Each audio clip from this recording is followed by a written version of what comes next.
A look at sea turtles in the Gulf of Mexico in 2020. This is a story of Steve, who was a researcher at CMU.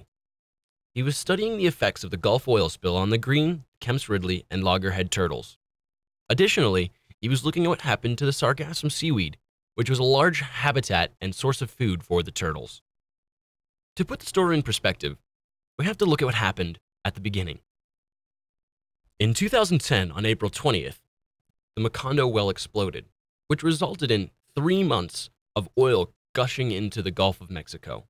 It was estimated that 180 million gallons spilled into the Gulf. 1 month after the spill, at least 150 turtles had died.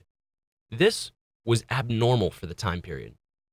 Although the deaths of the turtles could not be directly linked to the spill at the time, it was a very, very high amount of turtles that were dying. In addition to the oil that was spilled, BP also sprayed a dispersant, Corexit 9500, into the water to try and break up the oil into small little droplets. The dispersant contained 2-butoxyethanol, which was highly toxic to animals, plants alike. What made it even worse is that the spill occurred during nesting and mating season for the turtles. This was huge because thousands of turtles would be laying eggs on the shore, and those baby turtles would then be hatching and swimming into the ocean. What resulted was that volunteer groups banded together with NOAA and the U.S. Fish and Wildlife Services to move over 70,000 eggs from the Gulf Coast to the east coast of Florida. Those eggs were harbored in Nassau until they were ready to be hatched on the shore. Our researcher Steve was studying 3 types of turtles: the green, the Kemp's Ridley, and the loggerhead. The green sea turtle is endangered in Florida and the Pacific coast of Mexico. It is the largest of all the sea turtles. The adult green sea turtles were herbivores, eating primarily seagrasses and algae, such as sargassum. It was estimated that they reached sexual maturity between 20 and 50 years, putting most of the babies born 10 years after the spill still in the juvenile age range. Another unique feature about the green sea turtles is that they always came back to the same beach that they were born on to lay their eggs. Finally, they peaked their nesting between June and July, which meant mating had to happen before that. The Kemp's Ridley turtles were also an endangered species and is considered the world's smallest sea turtles. They only live in the Gulf of Mexico, and when they mate, they do it in large groups. This mating process is called an arrabada. Large amounts of females rush the shores in Mexico and lay their eggs all at the same time. Back in 1979, the Kemp's Ridleys were affected by the Ictoc 1 spill, one of the largest spills to date. The spill happened close to their Mexico mating ground and caused a drastic drop in their population.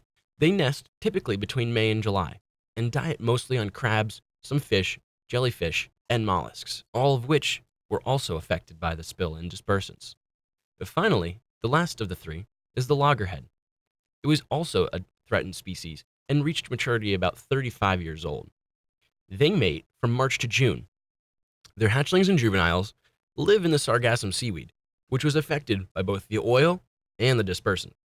And the Florida population was already in decline before the spill, due to bottom trawl and fishing.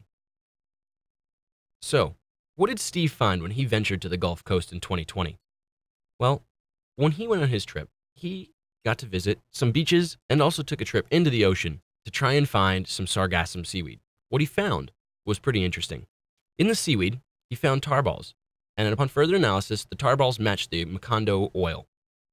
Also, in the sargassum, he found 2-butoxyethanol, which is one of the toxins from the dispersant. What else did he find? In the sargassum seaweed, there were fewer turtles.